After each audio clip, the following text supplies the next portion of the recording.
আসসালামু আলাইকুম। চলে আসছি আমার পার্শ্ববর্তী উপজেলা মোর্শেদপুরে আমার বন্ধু বিজয় মাহিদের বাড়িতে। এখন আমরা যাচ্ছি গোসল করতে গ্রামের মেঠো পথ ধরে। এই যে মাঠের মধ্যে পথ দেখতেই পারতেছেন, দুইজনের লুঙ্গি পরা। এই যে দেখেন মাহিদ মিনা সাদা লুঙ্গি পরে, সে লুঙ্গি বেঁধে ফেলছে। এখন যাচ্ছি আমরা গোসল করতে। এই যে পরিবেশটা, এটা আসলে না দেখলে বুঝবেন না। দেখেন চারপাশের পরিবেশটা দেখেন, দেখেন এই পরিবেশ কই পাবেন রে ভাই শহরে? এই পরিবেশ কই পাবেন শহরে? দেখেন, থাকেন সাথেই থাকেন। যাচ্ছি গোসল করতে সেই অনেক পুরনো সেই শৈশবের মেঠো পথ ধরে নদীতে গোসল করতে যাচ্ছি।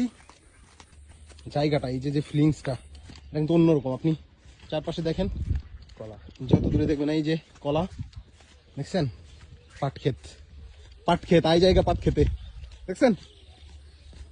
এই যে দুই পাশ দিয়ে ঘাস, মাঝখান দিয়ে সরু পথ, হেঁটে হেঁটে যাচ্ছি। কলার বাগানে চলে আসছি, যদিও এখন ট্রেন্ডিং এ লিচুর বাগান, কিন্তু আমরা চলে আসছি আসলে কলার বাগানে। কারণ আমরা আসলে এই দামি ফল লিচু নিয়ে মাতামাতি করি না, আমরা হচ্ছে পুষ্টিকর খাবার, অল্প দামে বেশি পুষ্টি কলা নিয়ে থাকি। ঠিক আছে, কলার বাগান দিয়ে হেঁটে হেঁটে যাচ্ছি।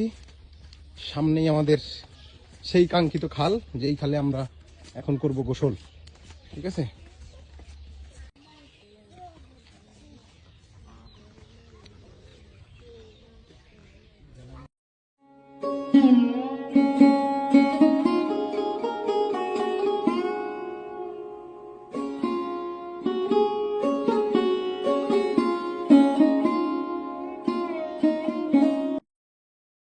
शाहरुख खान वाली मार दो एक बार।